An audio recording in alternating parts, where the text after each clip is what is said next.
Olá, você assiste a mais um programa Momento Espírita. O tema de hoje é a Revista Espírita editada por Allan Kardec. Allan Kardec, codificador da doutrina espírita, publicou 5 obras fundamentais para a compreensão da dimensão espiritual do homem. Além desses livros, ele editou por 12 anos a Revista Espírita, uma espécie de órgão de imprensa para a difusão e discussão das informações apresentadas pelos espíritos.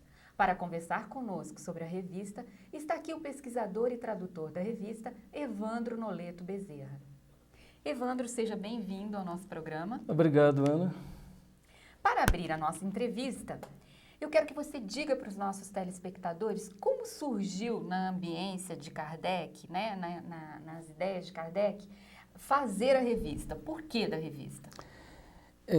Allan Kardec publicou o Livro dos Espíritos, a primeira edição, em 1857. Então, ele percebeu que na França, diferentemente dos Estados Unidos, que possuíam cerca de 16 a 18 jornais espiritualistas, porque lá o termo usado era espiritualismo e não espiritismo, ele percebeu que na França não havia nenhuma folha, nenhum jornal, nenhum órgão que pudesse veicular as ideias espíritas, torná-las mais acessíveis, fazer uma propaganda mais direta com o público, haver uma maior interação entre aquilo que ele escrevia e o próprio público, e até para que ele recebesse e fosse alimentado pelo público com notícias que ele pudesse aproveitar para dar o enfoque espírita. Então ele resolveu, por conta própria, fundar uma revista que, apesar de ter o título de Jornal de Estudos Psicológicos, na verdade ele tinha mais o formato de uma revista do que propriamente de um jornal. Então a ideia que veio a Kardec foi de tornar a doutrina mais acessível ao grande público, porque os livros básicos que ele escreveria a partir do Livro dos Espíritos eram livros mais elaborados, de compreensão talvez um pouco mais difícil para os iniciados. Então ele queria alguma coisa mais light, vamos dizer assim, mais simples, mais clara, para que o povo entendesse melhor. E ao mesmo tempo um feedback, ele pudesse alimentar o leitor e ser alimentado também pelo leitor com notícias, coisas do cotidiano, às vezes assuntos que saíam em jornais leigos, que ele aproveitava para comentar na sua revista espírita. Às vezes uma tentativa de suicídio, às vezes um assassinato, às vezes uma condenação à pena de morte que existia na França naquela época. Então ele fazia a devida correlação daqueles temas leigos com a doutrina espírita, enriquecendo o assunto, tornando-o mais ameno, não muito pesado com aquela terminologia espírita, enfim, levando ao povo em linguagem simples, em linguagem acessível, aquilo que ele colocava de maneira mais elaborada nos livros básicos. E foi por isso, então, que ele teve a ideia de formar essa revista, de fundar essa revista. Agora, o interessante é que ele procurou, na época da fundação da revista, algum patrocinador, porque tudo custa dinheiro. E ele não conseguiu nada. Mas ele, mesmo assim, orientado pelos espíritos, ele fundou a revista com recursos próprios em 1º de janeiro de 1858. E mais tarde, em obras póstumas, ele conta para nós que foi muito bom, porque não tendo patrocinadores, ele não precisava de fazer a propaganda ou de seguir a linha daquele patrocinador. Ele tinha mais liberdade de ação.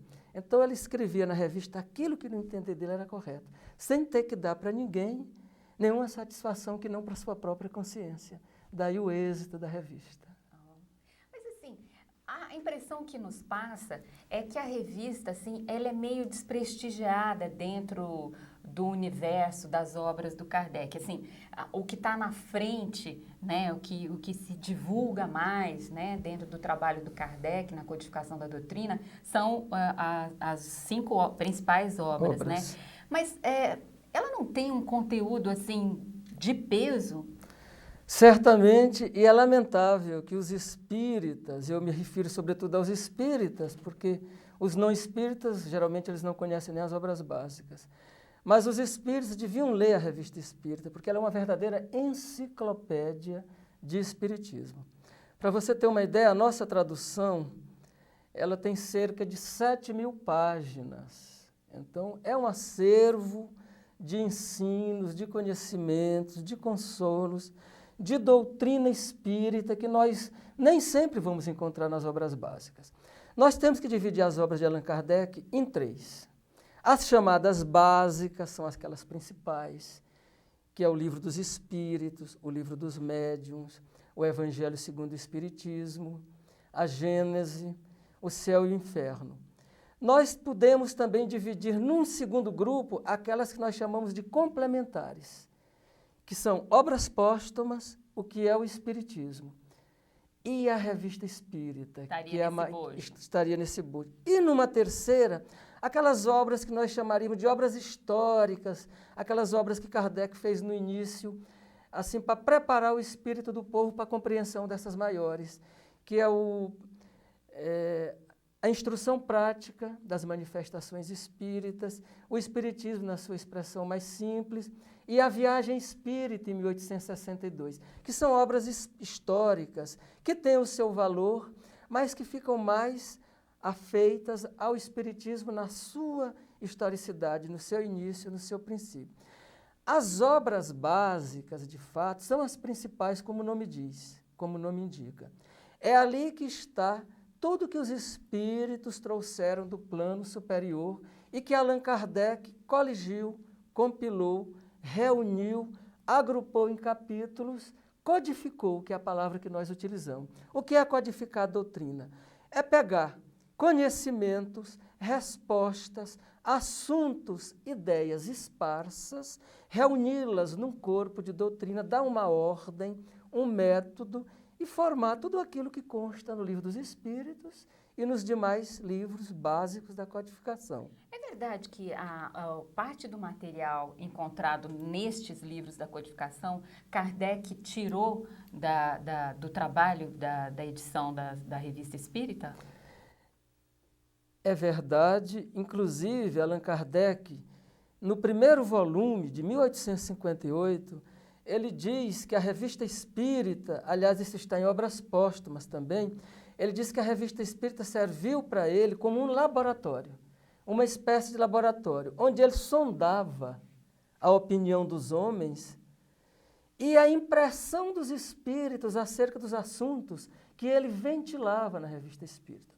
Porque a obra básica já é um assunto pronto e acabado, já tem a sanção dos espíritos, ali é a doutrina pura. A gente vai dizer que ela já não pode ser mais contestada, porque ela já sofreu o critério que Allan Kardec chamava de universalidade do ensino dos espíritos. Só quando aquele estudo era comparado, era discutido, havia concordância por vários espíritos, por intermédio de inúmeros médios, é que ele colocava nas obras básicas. Na Revista Espírita, não, ele lançava uma ideia.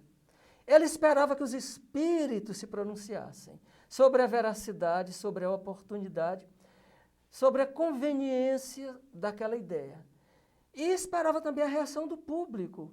Muitas vezes aquelas ideias suscitavam dúvidas, perguntas, ele fazia réplicas, tréplicas, sobre tudo aquilo. Então foi um laboratório muito precioso. Aquilo que os espíritos não aprovassem, ou que o público também não concordasse, ele já deixava de lado. Uhum. Então a Revista Espírita teve esse papel de, vamos dizer assim, de um filtro. Tudo caía na revista. Depois ele pensava o que era mais interessante para as obras básicas. Por que o título de Jornal de Estudos Psicológicos? É um subtítulo. O nome é Revista Espírita, embaixo Allan Kardec colocava Jornal de Estudos Psicológicos. É porque era uma espécie, naquela época, era uma coisa muito avançada. Era como se fosse a psicologia nos dias de hoje. Era o estudo da alma, era o estudo do comportamento humano. Na Revista Espírita, Allan Kardec estuda muito o comportamento da criatura humana. Ele cita um fato familiar, um fato no trabalho, um fato na rua, e a partir dali ele tira ilações morais ou filosóficas. Então é todo um arcabouço psicológico que ele se utilizava na época para falar de costume, para ele entrar na doutrina, mas de maneira mais agradável, porque a revista espírita, ela era dirigida naquela época ao povo em geral. O espiritismo estava no seu primórdio, né? Então a maioria das pessoas não era espírita ainda na época. Então ele tinha que usar uma linguagem acessível.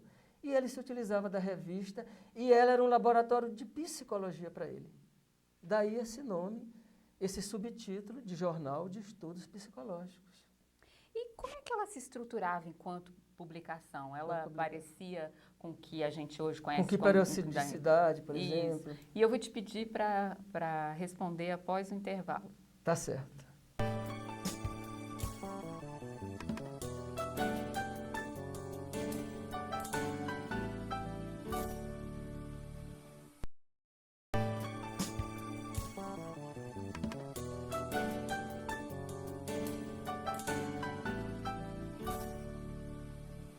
Você está assistindo ao programa Momento Espírita. Nós estamos entrevistando Evandro Noleto Bezerra sobre a Revista Espírita editada por Allan Kardec.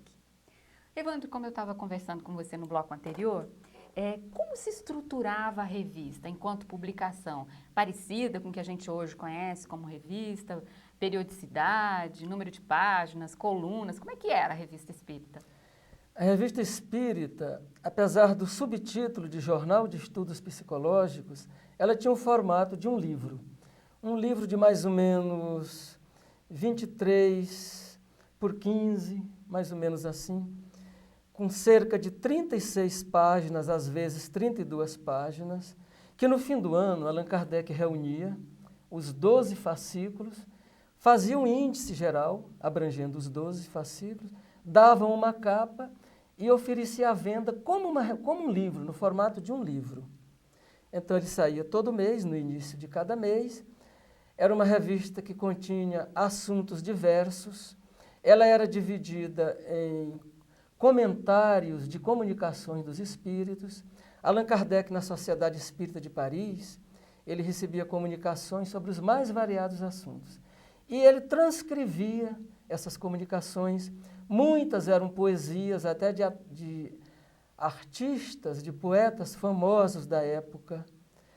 Havia também recortes de jornais. Ele publicava assuntos saídos nos jornais leigos. Ele comentava sobre aqueles assuntos.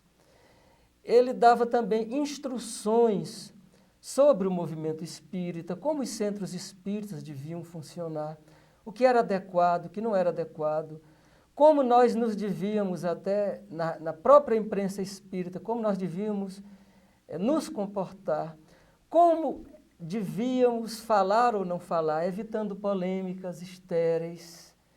Ele muitas vezes também transcrevia biografias de pessoas, de vultos importantes, espiritualistas, filósofos, fazia propaganda de livros que interessavam à doutrina espírita e aproveitava muitas vezes para fazer ensaios espíritas, que, como você me perguntou anteriormente, foram aproveitados depois para serem publicados na Gênese, no Céu e Inferno e no Evangelho segundo o Espiritismo. Há mensagens de São Luís, há mensagens de Fenelon, há mensagens de Santo Agostinho, que posteriormente foram transcritas nesses outros livros e que originariamente saíram na Revista Espírita, porque, como eu lhe disse também, ela era um laboratório para fornecer material para ele compor os livros básicos. E qual foi o impacto, Evandro, da publicação da revista nos meios científicos e culturais da França daquela época? Nos meios científicos, o impacto foi pequeno, porque a ciência da época, como a de hoje, ignora o espiritismo, né?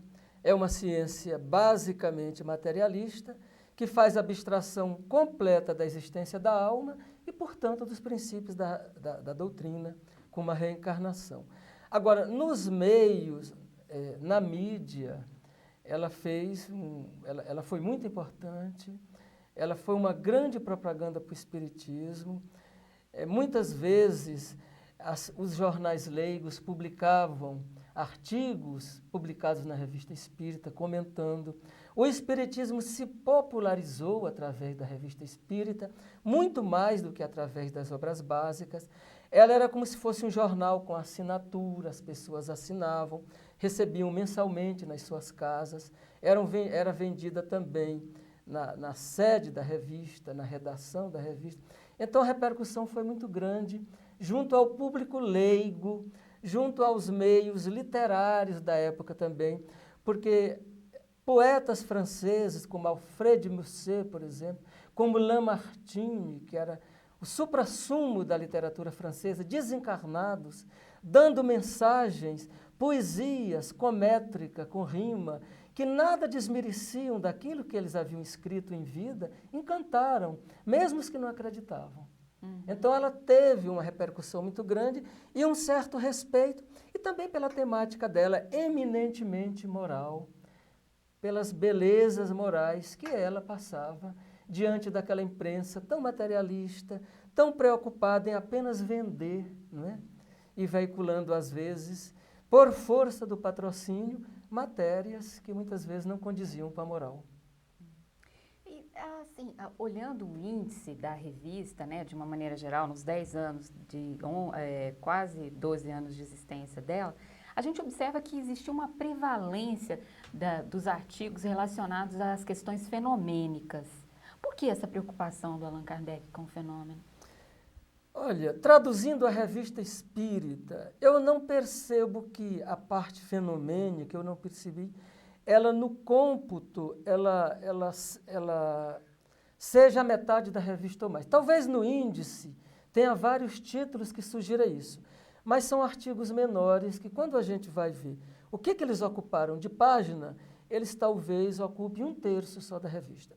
É o seguinte, isso foi muito importante, porque o Espiritismo precisava, na época, ferir os sentidos. Então as pessoas eram incrédulas, precisavam de ser tocadas pelos sentidos. As pessoas até hoje gostam de fenômenos. Quem é que não gostaria de ver um espírito materializado? Eu nunca vi. Eu teria vontade imensa de ver um fenômeno desse. Então, naquela época, a própria espiritualidade superior propiciou uma ambiência que permitiu que várias manifestações, que vários fenômenos mediúnicos de efeitos físicos aparecessem para tocar as pessoas, para sacudi-las daquele marasmo, para chamar a atenção delas. Então nós temos as levitações. Houve um médium muito famoso naquela época, Daniel Douglas Home. Ele não era francês, ele nasceu na Escócia, mas ele esteve em Paris numa certa época, e Allan Kardec descreve inúmeras manifestações dele. Ele levitava, ele saía do 5º andar de um prédio por uma janela, flutuando sobre a rua, depois entrava noutra janela de outro cômodo do mesmo prédio. Isso era um fenômeno muito, muito importante. Às vezes uma mesa pesada de jacarandá, de 100 quilos, ela subia também e tocava no teto. Depois ela descia devagarzinho e tocava no chão. Um piano sem mãos visíveis, de repente as teclas se movimentavam, tocando árias, tocando músicas maravilhosas. Então, muitas vezes não se via o instrumento, mas se ouvia o toque do instrumento. Fosse um violino, fosse um instrumento qualquer. Então, essa fenomenologia foi necessária para tocar as pessoas, para chamar a atenção das pessoas de que havia, atrás da matéria do corpo denso, um espírito, um princípio espiritual que presidia a tudo. O corpo era apenas a aparência. Daí porque Allan Kardec, sem ser a parte principal da doutrina, sem ser a parte mais importante da Revista Espírita, ele se viu obrigado a colocar, porque aquilo era importante para o público ao qual a revista se dirigia. Certo. E dentro do universo, né, da Revista Espírita, qual o texto que o senhor destacaria? Olha, destacar um texto na Revista Espírita, para mim que traduzi os 12 volumes, é difícil, porque eu amo a revista. Há inúmeros textos maravilhosos, há textos até de Victor Hugo, né, que estão na Revista Espírita, mas os textos mais bonitos de fato são aqueles que foram escritos por Allan Kardec, porque nem tudo que está na Revista Espírita, talvez a metade ou pouco menos da metade, não foi Allan Kardec que escreveu. Eram mensagens mediúnicas que ele transcrevia, eram cartas que ele recebia e que ele respondia, mas que ele transcrevia na revista. Mas o que há de mais bonito é aquilo que ele escreveu do próprio punho, com aquela linguagem clara, concisa, elegante, que nós conhecemos nas obras básicas, né? Quando você lê Allan Kardec, você não tem dúvida, será se ele quis dizer isso ou aquilo?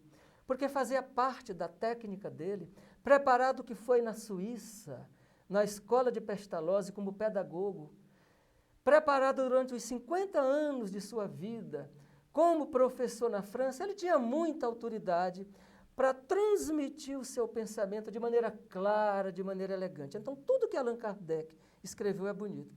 Agora, me impressiona particularmente a beleza de um dos últimos artigos que ele escreveu. Está na Revista Espírita de dezembro de 1868, quando ele fala, o Espiritismo é uma religião? Isso é um Ele faz uma interrogação. E dentro daquela interrogação, ele desenvolve o seu pensamento, chegando no final do seu raciocínio, deixando de modo muito claro, muito patente, que a doutrina espírita, que o espiritismo é sim uma religião. Não apenas uma filosofia com consequências morais, como muitas correntes dentro da doutrina espírita querem admitir, mas fazendo parte do seu arcabouço a religião. E Emmanuel coloca de forma muito precisa, muito conveniente, muito interessante, comparando o espiritismo a um tripé, onde na base está a filosofia e a religião como o alicerce, mas coroando o edifício o aspecto religioso, como a dizer que o aspecto religioso ele se sobrepõe, ele sobreleva os demais. Bom, nosso tempo vai se acabando. Nossa última pergunta, Evandro. Como foi o processo de tradução da revista? Quanto tempo você levou para traduzir todos os quase 12 anos da revista?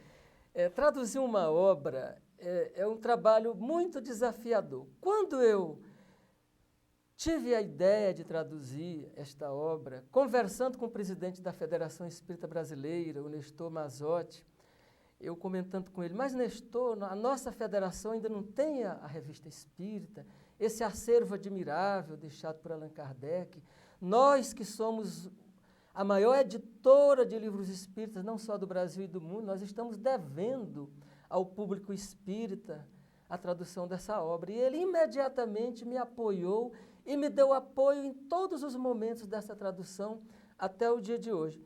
Então, é um desafio, porque quando eu comecei a traduzir, que eu peguei a primeira página, eu vi que eu demorei 5 horas para traduzir 3 páginas. Aí eu calculei, nesse andar da carruagem, eu vou gastar 10 anos para traduzir essa obra. Mas depois, à medida que a gente vai traduzindo, e com a ajuda dos espíritos, e com a repetição de palavras, de frases, do estilo, nós vamos nos familiarizando, então aquilo vai fluindo muito mais rapidamente. De maneira que a última revista, que foi a de 1869, eu gastei 40 dias para traduzir, e a primeira 5 meses. Então, é um trabalho muito desafiador.